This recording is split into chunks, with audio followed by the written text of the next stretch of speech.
Your spleen is an organ located just below your rib cage on your left side.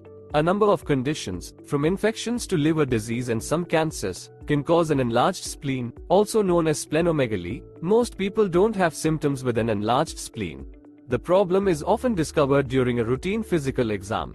Your doctor can't feel a normal-sized spleen in adults, unless you're very slender, but can feel an enlarged spleen. If you have an enlarged spleen, your doctor will likely request imaging and blood tests to help identify the cause. Symptoms. An enlarged spleen may cause no symptoms in some cases, pain or fullness in the left upper abdomen that may spread to the left shoulder, feeling full without eating or after eating only a small amount. This can occur when an enlarged spleen presses on your stomach. Anemia, fatigue, frequent infections, easy bleeding. Causes. A number of infections and diseases can contribute to an enlarged spleen. Viral infections, such as mononucleosis, bacterial infections, such as syphilis or an infection of your heart's inner lining, endocarditis, parasitic infections, such as malaria, cirrhosis and other diseases affecting the liver, various types of hemolytic anemia, a condition characterized by premature destruction of red blood cells. Blood cancers, such as leukemia, and lymphomas, such as Hodgkin's disease. Metabolic disorders, such as Gaucher's disease and Niemann-Pick disease.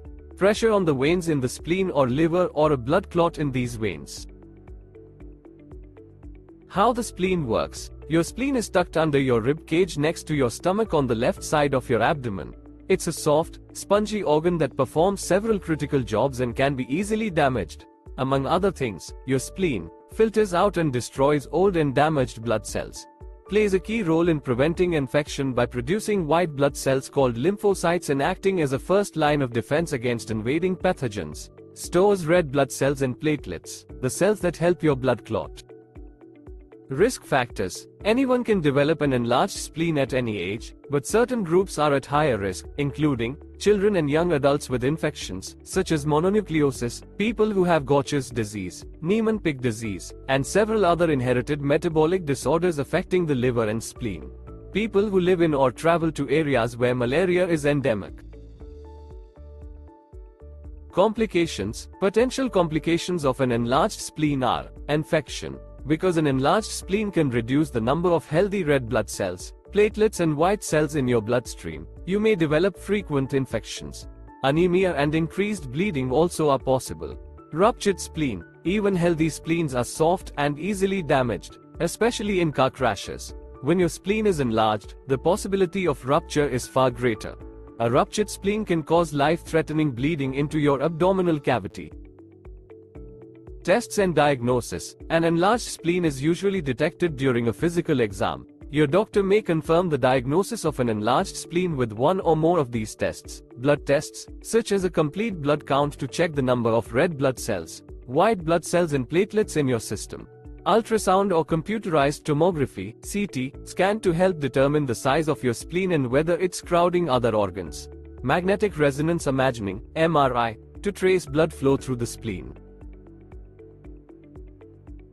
Treatments and drugs. If the cause of an enlarged spleen can be identified, treatment focuses on the underlying problem. For example, if you have a bacterial infection, treatment will include antibiotics.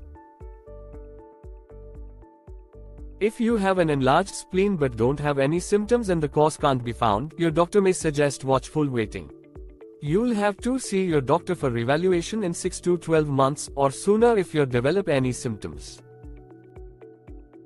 If an enlarged spleen causes serious complications or the underlying problem can't be identified or treated, surgical removal of your spleen, splenectomy, may be an option. In fact, in chronic or critical cases, surgery may offer the best hope for recovery. But elective spleen removal requires careful consideration. You can live an active life without a spleen, but you're more likely to contract serious or even life-threatening infections after having your spleen removed. Sometimes radiation can shrink your spleen so that you can avoid surgery.